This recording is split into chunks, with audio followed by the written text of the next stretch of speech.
आपका स्वागत है स्टोरी यूनिवर्स में। लवर्स निर्मल वर्मा की एक दिल को छू लेने वाली कहानी है। निर्मल वर्मा हिंदी साहित्य के प्रमुख लेखक ने अपनी गहरी संवेदनाओं और मनोवैज्ञानिक दृष्टिकोण से पाठकों के हृदय में एक विशेष स्थान बनाया है। उनकी कहानियों में अक्सर जीवन के उन अनछुए पहलुओं की बात होती है जिन्हें हम रोजमर्रा की भाग दौड़ में नजरअंदाज कर देते हैं। कहानी लवर्स में दिल्ली की सर्दियों का एक जीवंत चित्रण है, जहां एक पुरुष अपने प्रेम की प्रतीक्षा में समय बिताता है। क्या कभी आपने सोचा है कि एक इंतजार में छिपी हुई भावनाएं कितनी गहरी हो सकती हैं? क्या कभी आपने महसूस किया है कि किसी के बिना कहे शब्द भी आपके दिल को छू सकते हैं? इस कहानी में आपको मिलेगा एक ऐसा सफर जो आपको अपने जीवन की कुछ अनकही, अनसुलझी भावनाओं से रूबरू कराएगा। क्या यह प्रेम अंत में मिल पाएगा या सिर्फ एक मीठी याद बनकर रह जाएगा? तो चलिए शुरू करते हैं। लवर्स कहानी, निर्मल वर्मा कहानी। एल्प्स के सामने कॉरिडोर में अंग्रेजी अमरीकी पत्रिकाओं की दुकान है। सीढ़ियों के नीचे जो बित्ते भर की जगह खाली रहती है, वहीं पर आमने सामने दो बेंचें बिछी हैं। इन बेंचों पर सेकंड हैंड किताबें, पॉकेट बुक, उपन्यास और क्रिसमस कार्ड पड़े ढे हैं। दिसंबर, पुराने साल के चंद आखिरी दिन, नीला आकाश, कंपकंपाती करारी हवा। कथई रंग का सूट पहने एक अधे दडियाच किंतु भारी डीलडॉल के व्यक्ति आते हैं। दुकान के सामने खड़ी डीडे होकर ऊबी निगाहों से इधर उधर देखते हैं। उन्होंने पत्रिकाओं के ढेर के नीचे से एक जर्द पुरानी फटी मैगजीन उठाई है। मैगजीन के कवर पर लेटी एक अर्धनग्न गौर युवती का चित्र है। वह यह चित्र दुकान पर बैठे लड़के को दिखाते हैं और आंख मारकर हंसते हैं। लड़के को उस नंगी स्त्री में कोई दिलचस्पी नहीं है, किंतु गाहक है और उसे खुश करने के लिए वह भी मुस्कुराता है। कत्थई सूट वाले सज्जन मेरी ओर देखते हैं, सोचते हैं शायद मैं भी हंसूंगा, किंतु इस दौरान में लडडेच का सीटी बजाने लगता है, धीरे धीरे। लगता है सीटी की आवाज उसके होंठों से नहीं, उसकी छाती के भीतर से आ रही है। मैं दूसरी ओर देखने लगता हूँ। मैं पिछली रात नहीं सोया और सुबह भी जब अक्सर मुझे नींद आ जाती है, मुझे नींद नहीं आई। मुझे यहाँ आना था और मैं रात भर यही सोचता रहा कि मैं यहाँ आऊंगा, कॉरिडोर में खड़ी डिढ़ा रहूंगा। मैं उस सडीडा अचक की ओर देख रहा हूँ जहां से उसे आना है, जहां से वह हमेशा आती है। उस सडीडा अचक के दोनों ओर लैंप पोस्टों पर लाल फेस्टून लगे हैं, बांसों पर झंडे लगाए गए हैं। आए दिन विदेशी नेता इस सडीडा अचक से गुजरते हैं। जब हवा चलती है, फेस्टून गुब्बारे की तरह फूल जाते हैं। आकाश झंडों के बीच सिमट आता है, नीले लिफाफे सा। मुझे बहुत सी चीजें अच्छी लगती हैं।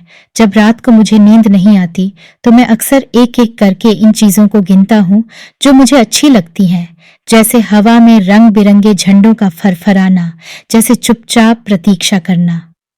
अब ये दोनों बातें हैं। मैं प्रतीक्षा कर रहा हूँ, उसे देर नहीं हुई है। मैं खुद जानबूझकर समय से पहले आ गया हूँ।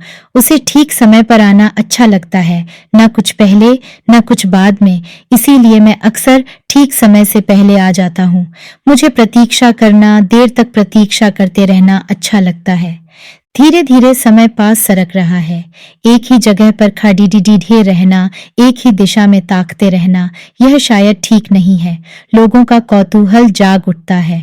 मैं कॉरिडोर में टहलता हुआ एक बार फिर किताबों की दुकान के सामने खड़ी डीढ़ा हो जाता हूँ। कत्थई रंग के सूट वाले सज्जन जा चुके हैं। इस बार दुकान पर कोई गाहक नहीं है। लड्डी डिचका एक बार मेरी ओर ध्यान से देखता है और फिर मैली झादन से पत्रिकाओं पर जमी धूल पोंछने लगता है। कवर पर धूल का एक टुकड़ा आ सिमटा है। बीच में लेटी युवती की नंगी जांघों पर धूल के कण उड़ाते हैं। लगता है वह सो रही है। फुटपाथ पर पत्तों का शोर है। यह शोर मैंने पिछली रात को भी सुना था। पिछली रात हमारे शहर में तेज हवा चली थी। आज सुबह जब मैं घर की सीढ़ियों से नीचे उतरा था तो मैंने इन पत्तों को देखा था। कल रात ये पत्ते फुटपाथ से उड़कर सीढ़ियों पर आ ठहरे होंगे। मुझे यह सोचना अच्छा लगता है कि हम दोनों एक ही शहर में रहते हैं। एक ही शहर के पत्ते अलग अलग घरों की सीढ़ियों पर बिखर जाते हैं और जब हवा चलती है तो उनका शोर उसके और मेरे घर के दरवाजों को एक संग खटखटाता है।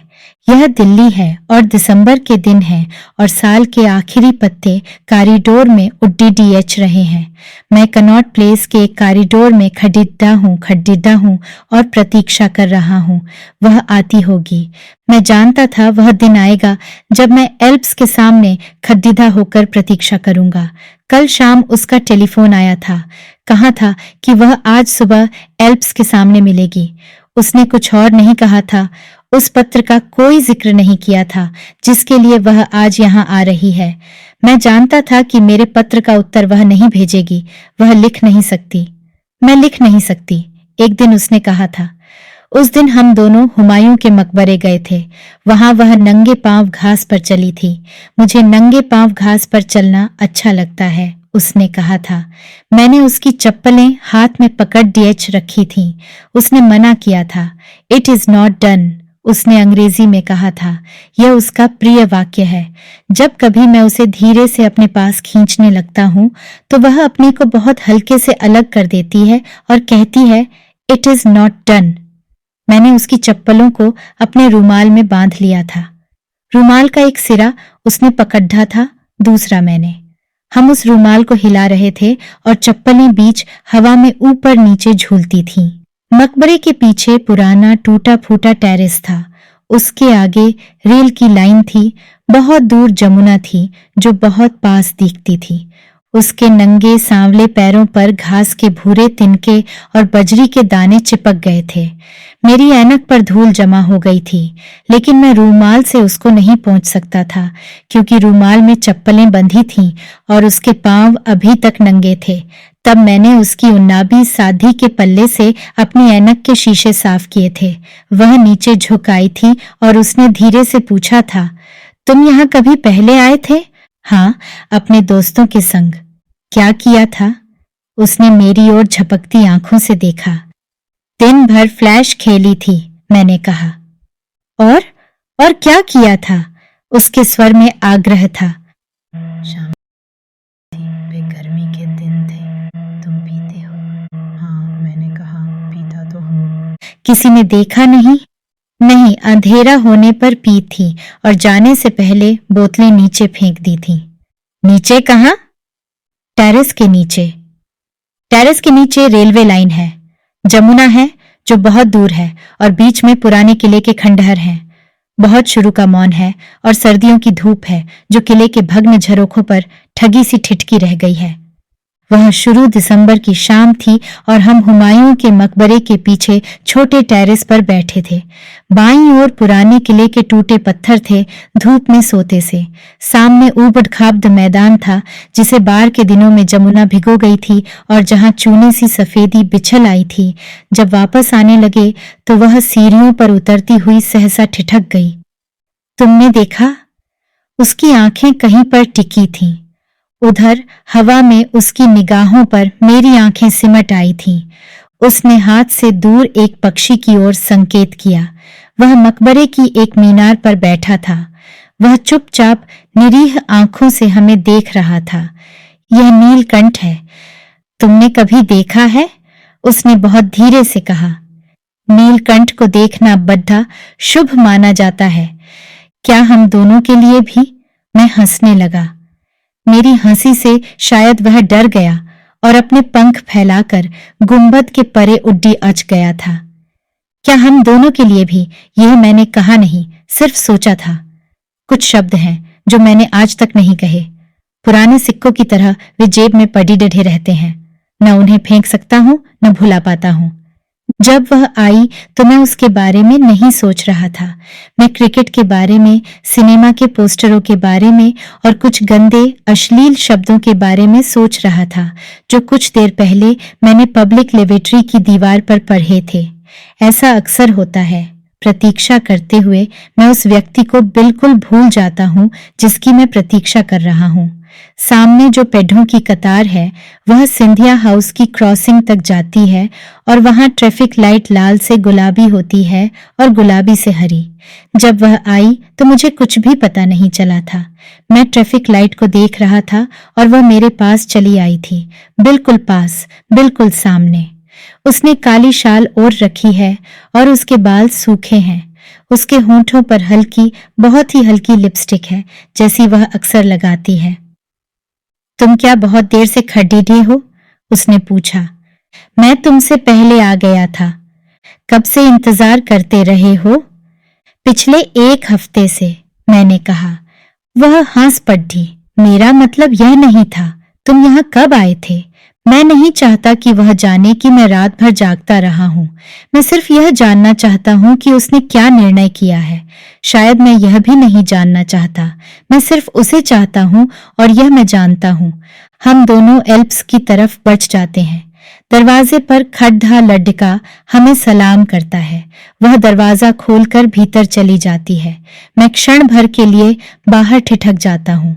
लड़का मुझे देखकर मुस्कुराता है। वह हम दोनों को पहचानने लगा है।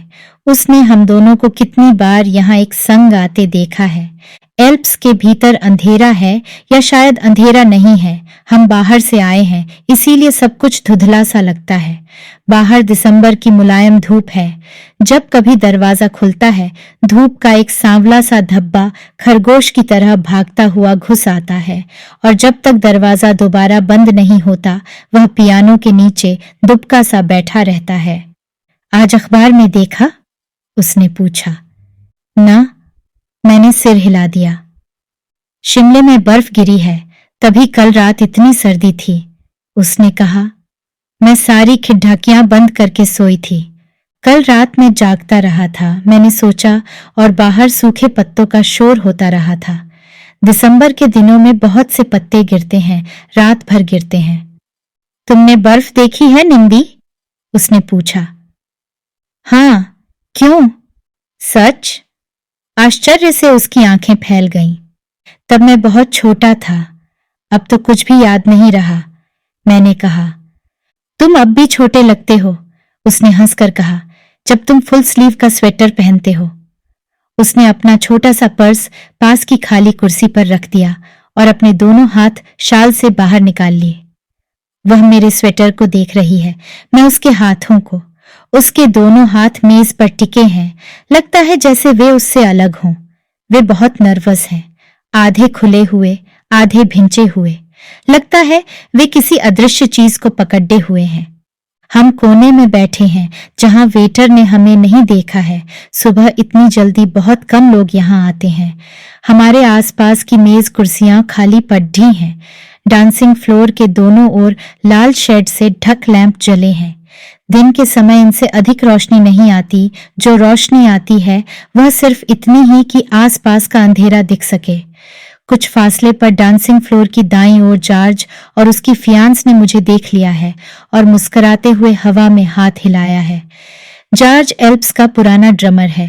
10:30 बजे ऑर्केस्ट्रा का प्रोग्राम आरंभ होगा, तब तक वह खाली है। वह जानता है मैं आज इतनी सुबह क्यों आया हूँ। वह मुझसे बड़ा है और मेरी सब बातें, खुली छिपी सब बातें जानता है। उसने मुझे देखा और मुस्कुराते हुए अपनी फियांस के कानों में कुछ धीरे से फुसफुसाने लगा। वह अपना सिर मोद्दा कर गहरी उत्सुक आंखों से मुझे और उसे देख रही है। उसकी आंखों में अजीब सा कौतूहल है। यदि जॉर्ज उसकी बांह को खींचकर झिंझोड़ा न देता तो शायद वह देर तक हम लोगों को देखती रहती। मेरे एक हाथ में सिगरेट है जिसे मैंने अभी तक नहीं जलाया। दूसरा हाथ टांगों के नीचे दबा है। मैं आगे झुक उसे बताऊं। मुझे लगता है जब तक वह मेरे बोझ के नीचे बिल्कुल नहीं पिंच जाएगा तब तक ऐसे ही कांपता रहेगा। वेटर आया। मैंने उसे कोना कॉफी लाने के लिए कह दिया।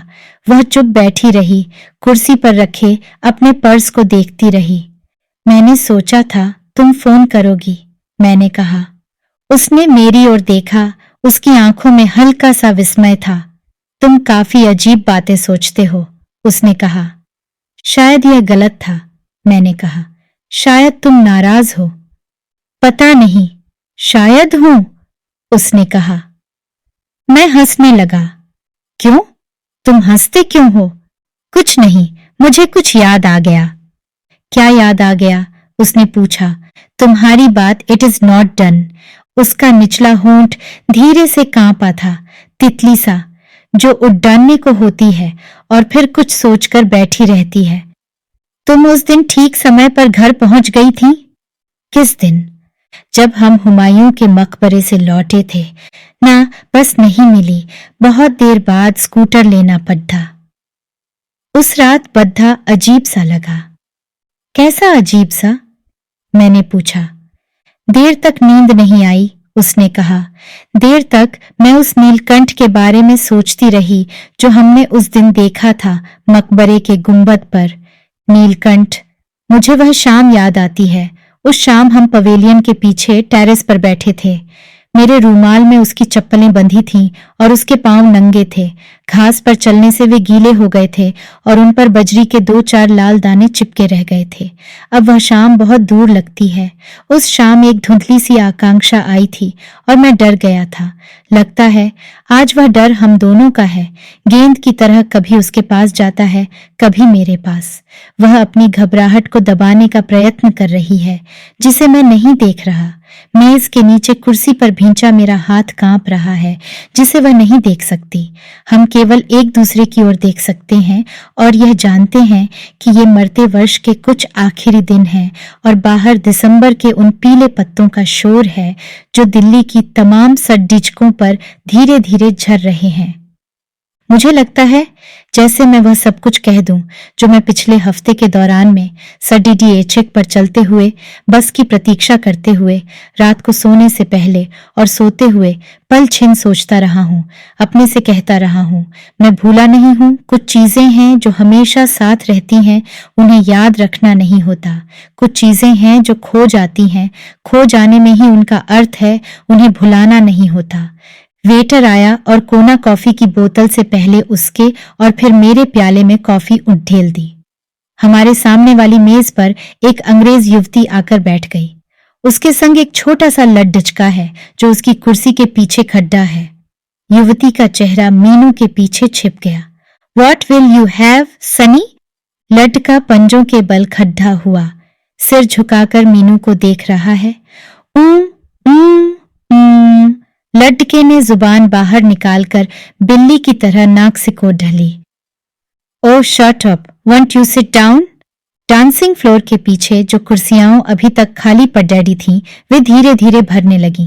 लगता है बाहर सूरज बादलों में छिप गया है। सामने खिड़की के शीशों पर रोशनी का हल्का सा आभास है। जब दरवाजा खुलता है तो पहले की तरह धूप का टुकड़ा भीतर नहीं आता, सिर्फ हवा आती है और मैली सी धुंध। दरवाजा खुलकर एकदम बंद नहीं होता और हम बाहर देख लेते हैं। बाहर सर्दी का धुंधलका है और दिसंबर का मेघाच्छन्न आकाश, जो कुछ देर पहले बिल्कुल नीला था। जहां हम बैठे हैं वह एक कोना है। जब कभी हम यहां आते हैं, और ऐसा अक्सर होता है, तो यहीं बैठते हैं। उसे कोने में बैठना अच्छा लगता है। वह चम्मच से मेजपोश पर लकीरें खींचती है और मैं अपनी उन कहानियों के बारे में सोचता हूँ जो मैंने नहीं लिखी, जो शायद मैं कभी नहीं लिखूंगा, और मुझे उनके बारे में सोचना अच्छा लगता है। 2 दिन बाद क्रिसमस है। क्वींस वे की दुकानों पर इन दिनों भीड़ डडेच लगी रहती है। कुछ लोग खरीदारी करने के बाद अक्सर यहाँ आते हैं। उनके हाथों में रंग बिरंगी बास्केट, थैले और लिफाफे हैं। जब वे भीतर आते हैं, वह दरवाजे की ओर देखने लगती है। उसकी आंखें बहुत उदास हैं। मैं उसकी बाहों को देख रहा हूँ। प्लास्टिक की चूड़ी और ज्यादा नीचे खिसक आई है। उसका निचला हिस्सा प्याले की कॉफी में भीग रहा है और चमक रहा है। निंदी, उसने धीरे से कहा और रुक गई। यह मेरे घर का नाम है। एक बार उसके पूछने पर मैंने बताया था। जब कभी हम दोनों अकेले होते हैं, जब कभी हम दोनों एक दूसरे के संग होते हुए भी अपने अपने में अकेले हो जाते हैं और उसे लगता है कि उसकी बात से मुझे तकलीफ होगी, तो वह मुझे इसी नाम से बुलाती है। मेरा हाथ मेरे घुटनों के बीच दबा है। लगता है अब वह क्षण आ गया है जिसकी इतनी देर से प्रतीक्षा थी। वह आ गया है और हम दोनों के बीच आकर बैठ गया है। निंदी, यह गलत है, उसने धीरे से कहा। इतने धीरे से कि मैं हंसने लगा। तुम क्या इतनी देर से यही सोच रही थी? मैंने कहा। निंदी, सच। वह भी हंसने लगी, किंतु उसकी आंखें पहले जैसी ही उदास हैं। मैंने इस तरह कभी नहीं सोचा था। किस तरह? मैंने पूछा। जैसे तुमने मुझे लिखा था। मैंने उसे कई बार पढ़ा है। निंदी, यह गलत है, सच बहुत गलत है निंदी। उसने मेरी ओर देखा। उसके बाल बहुत रूखे हैं और होठों पर हल्की, बहुत हल्की लिपस्टिक है, जैसे वह लिपस्टिक न हो, सिर्फ होठों का रंग ही तनिक गहरा हो गया हो। वह मेरी ओर देख रही है। निंदी, तुम। उसने आगे कुछ कहा जो बहुत धीमा था। मैंने उसकी ओर देखा। उसने अपनी 2 उंगलियों में रूमाल कसकर लपेट लिया था। निंदी, सच तुम पागल हो। मैंने कभी ऐसे नहीं सोचा। Not in that way, not in that way. ये 4 शब्द बहुत ही छोटे हैं, आसान हैं, और मैं अचानक खाली सा हो गया हूं और सोचता हूं, जिंदगी कितनी हल्की है। मैंने उसकी ओर देखा। उसकी आंखों में बड्ढे बड्ढे आंसू थे, जैसे बच्चों की आंखों में होते हैं, किंतु उन आंसुओं का उसके चेहरे से कोई संबंध नहीं है। वे भूले से निकल आए हैं और कुछ देर में, ढुलकने से पहले, खुद ब खुद सूख जाएंगे और उसे पता भी नहीं चलेगा। लेकिन शायद कुछ है जो नहीं सूखेगा। मैं कल रात यही सोचता रहा था कि वह न कह देगी तो क्या होगा। अब उसने कह दिया है और मैं वैसा ही हूं। कुछ भी नहीं बदला। जो बचा रह गया है वह पहले भी था। वह सिर्फ है जो उम्र के संग बढ़ता जाएगा और खामोश रहेगा, बंद दरवाजे की तरह, उड़ते पत्तों और पुराने पत्थरों की तरह, और मैं जीता रहूंगा। उसके चेहरे पर शर्म और सहानुभूति का अजीब सा घुला मिला भाव है। सहानुभूति मेरे लिए, शर्म शायद अपने पर। निंदी, क्या तुम नाराज हो? मैं अपना सिर हिलाता हूं। हाँ। तुम अब मुझे बुरा समझते होगे। मैं हंस देता हूं। मैं अब बिल्कुल शांत हूं। टांगों के नीचे मेरा हाथ नहीं कांप रहा। जब हम यहां आए थे तब सब कुछ धुंधला धुंधला सा दिख रहा था। लगा था जैसे सपने में मैं सब कुछ देख रहा हूं। सपना अब भी लगता है, उसकी शाल, उसकी सफेद मुलायम बाहें, लेकिन अब वे ठोस हैं, वास्तविक हैं। मैं चाहूं तो उन्हें छू सकता हूं और उन्हें छूते हुए मेरा हाथ नहीं कांपेगा। Nindi, we can be friends, can't we? उसने अंग्रेजी में कहा। जब वह किसी बात से बहुत जल्दी घबरा जाती है तो हमेशा अंग्रेजी में बोलती है और मुझे उसकी यह घबराहट अच्छी लगती है। मैं कुछ भी नहीं कहता, क्योंकि कुछ भी कहना कोई मानी नहीं रखता, और यह मुझे मालूम है कि जो कुछ मैं कहूंगा वह नहीं होगा। जो कहना चाहता हूं वह शब्दों से अलग है।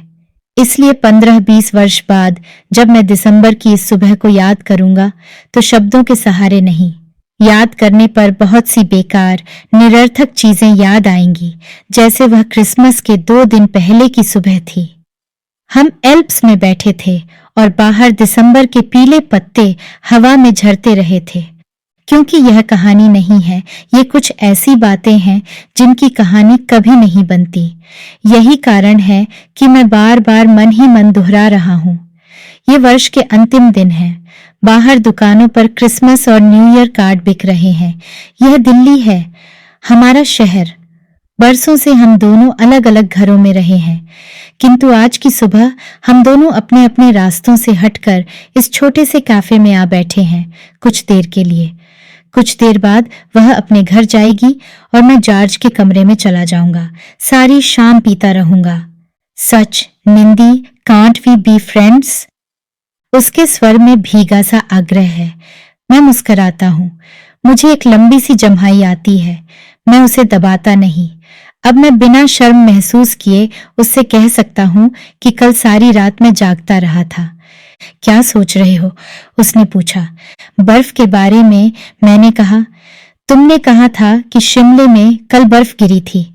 हाँ, मैंने अखबार में पढ़ा था और मैं देर तक तुम्हारे बारे में सोचती रही थी। रात भर बर्फ गिरती रही थी और मुझे पता भी नहीं चला था।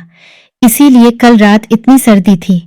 मैं अपने कमरे की सारी खिड़कियां बंद करके सोई थी। उसने कहा, जब कभी शिमले में बर्फ गिरती है तो दिल्ली में हमेशा सर्दी बढ़ जाती है। कुछ देर पहले मैं एल्प्स के आगे खड्डा था। मैं पहले आ गया था और ट्रैफिक लाइट को देखता रहा था। मैंने 10 तक गिनती गिनी थी। सोचा था यदि 10 तक पहुंचते पहुंचते बत्ती का रंग हरा हो जाएगा तो वह हाँ कहेगी, नहीं तो नहीं। किंतु अब मैं शांत हूं। और निंदी, उसने कहा, तुमने यदि पत्र में न लिखा होता तो अच्छा रहता। अब हम वैसे नहीं रह सकेंगे जैसे पहले थे। और मैं जागता रहा था। मैंने सोचा, तुमने नहीं सुना? कल रात देर तक दिल्ली की सूनी सड़कों पर पत्ते भागते रहे थे। मैंने कहा, मैं खिड़कियां बंद करके सो गई थी। उसने कहा, और मुझे सपने में हुमायूं का मकबरा दिखाई दिया था। तुम जोर से हंसे थे और बेचारा नीलकंठ डर से उड्ड गया था। हम दोनों चुप बैठे रहे। कुछ देर बाद उसकी पलकें ऊपर उठी। क्या सोच रहे हो? उसने पूछा। मैं चुपचाप उसकी ओर देखता रहा। बर्फ के बारे में, मैंने धीरे से कहा। हम उठ खड़े होते हैं। ऑर्केस्ट्रा शुरू होने वाला है और हम उसके शुरू होने से पहले ही बाहर चले जाना चाहते हैं। दरवाजे के पास आकर मैं ठहर जाता हूं और आखिरी बार पीछे मुड़कर देखता हूं। मेजपोश पर वे लकीरें अब भी अंकित हैं जो अनजाने में उसने चम्मच से खींच दी थीं। उन लकीरों के दोनों ओर 2 प्याले हैं जिनसे हमने अभी कॉफी पी थी। वे दोनों बिल्कुल पास पास पढ़े हैं और कुछ देर तक वैसे ही पढ़े रहेंगे जब तक बैरा उन्हें उठाकर नहीं ले जाएगा। वे 2 कुर्सियां भी हैं जिन पर हम इतनी देर से बैठे रहे थे और जो अब खाली हैं। कुछ देर तक वे वैसी ही खाली प्रतीक्षारत पडाढ़ी रहेंगी। जॉर्ज की फियांस ने मुझे देखा है। वह मुझे देखती हुई शरारत भरी दृष्टि से मुस्कुरा रही है। वह समझती है हम दोनों लवर हैं। जॉर्ज ने शायद उसे बताया होगा। जॉर्ज स्टेज पर ड्रम के आगे बैठा है। कुछ ही देर में ऑर्केस्ट्रा शुरू हो जाएगा। जॉर्ज ने भी मुझे देख लिया है। वह धीरे से ड्रम स्टिक हवा में घुमाता है। गुड लक, उसने कहा और धीरे से आंख दबा दी। मैं बाहर चला गया। बाहर बादल छूट गए हैं। कॉरिडोर में धूप सिमट आई है। एल्प्स के बाहर अंग्रेजी पत्रिकाओं की दुकान पर कुछ लोग जमा हो गए हैं। सामने क्वींसवे की दुकानों के आगे भीड़ लगी है। क्रिसमस रिडक्शन सेल की तख्तियों पर टंगे रंग बिरंगे रिबन हवा चलने से फरफराने लगते हैं। उनके पीछे दिसंबर का नीला आकाश फैला है। मुझे एक लंबी सी जम्हाई आती है और आंखों में पानी भर जाता है। क्या बात है? उसने पूछा। कुछ नहीं, मैंने कहा। मुझे कुछ क्रिसमस कार्ड खरीदने हैं, मेरे संग आओगे? उसने कहा। चलो, मैंने कहा, मैं बिल्कुल खाली हूं। हम दोनों क्वींसवे की ओर चलने लगते हैं। जरा ठहरो, मैं अभी आता हूं। मैं पीछे मुड़ गया और तेजी से कदम बढ़ाता हुआ अमरीकी पत्रिकाओं की दुकान के सामने आ खड़ा हुआ। पुरानी पत्रिकाओं का ढेर मेरे सामने बेंच पर रखा था। मैं उन्हें उलट फेरकर नीचे से एक मैगजीन उठा लेता हूँ। वही कवर है जो अभी कुछ देर पहले देखा था। वही बीच का दृश्य है जिस पर अर्धनग्न युवती धूप में लेटी है। क्या दाम है? मैंने पूछा। लड अचके ने मुझे देखा, दाम बताया और मुस्कुराते हुए सीटी बजाने लगा।